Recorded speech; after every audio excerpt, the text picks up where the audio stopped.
నమస్కారం. News 9 TV Telugu వార్తలకి స్వాగతం. మామూలుగా దారిలో ఒక పాము కనిపిస్తేనే మనం ఆమడ దూరం పరుగులు తీస్తాం. అలాంటిది ఏకంగా 3 పాములు ఒకే చోట కనబడితే అందులో ఆ 3 పాములు ఒకదానితో ఒకటి పెనవేసుకుంటూ సయ్యాటలాడుతూ ఉంటే ఆ దృశ్యం చూసిన వాళ్లకు గుండాగినంత పనైంది. విజయనగరం జిల్లా వంగర మండలం మద్దివలసలో ఈ అరుదైన దృశ్యం వెలుగు చూస్తుంది. పచ్చని పంట పొలాల్లో ఈ 3 పాములు డ్యాన్స్ చూసి రైతులు కూలీలు భయంతో పరుగులు తీశారు. స్థానికంగా కలకలం రేపిన ఈ వింత ఘటనకు సంబంధించిన పూర్తి వివరాలు ఈ స్టోరీలో చూద్దాం. విజయనగరం జిల్లా వంగర మండలం మద్దివలస గ్రామ పరిసరాల్లోని పంట పొలాల్లో ఈ అరుదైన ఘటన చోటు చేసుకుంది.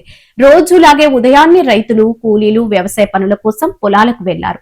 పనుల్లో నిమగ్నమై ఉన్న సమయాల్లో పొలాల మధ్యలోంచి వింత శబ్దాలు రావడం గమనించారు. తీరా దగ్గరికి వెళ్లి చూసిన రైతులకు ఒక్కసారిగా చెమటలు పట్టాయి. అక్కడ ఏకంగా 3 పాములు ఒకదానితో ఒకటి అల్లుకొని సయ్యాటలాడుతూ కనిపించాయి. సాధారణంగా పాములు జంటగా కలుసుకోవడం, ఆడుకోవడం పల్లెల్లో అప్పుడప్పుడు చూస్తూనే ఉంటాం. కానీ ఇలా ఏకంగా 3 భారీ పాములు ఒకే దగ్గర చేరి పడగ విప్పుతూ డాన్స్ చేయడం అందరినీ ఆశ్చర్యానికి గురిచేసింది.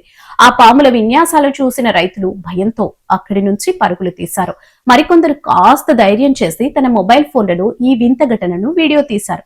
ప్రస్తుతం ఈ 3 పాముల సయ్యాటకు సంబంధించిన వీడియో సోషల్ మీడియాలో వైరల్ గా మారింది.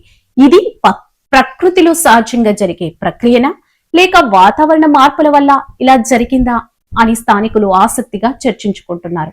చూసారుగా, పచ్చని పొలాల్లో ఈ 3 పాముల సయ్యాట స్థానికంగా ఎంత కలకలం రేపిందో. ఏదేమైనా వ్యవసాయ పనులకు వెళ్లే రైతులు కూలీలు పాముల విషయంలో కాస్త అప్రమత్తంగా ఉండటం మంచిది. ఇది ఇవాల్టి బులెటిన్. మరిన్ని వార్తల కోసం చూస్తూనే ఉండండి న్యూస్ 9 టీవీ తెలుగు. జై హింద్.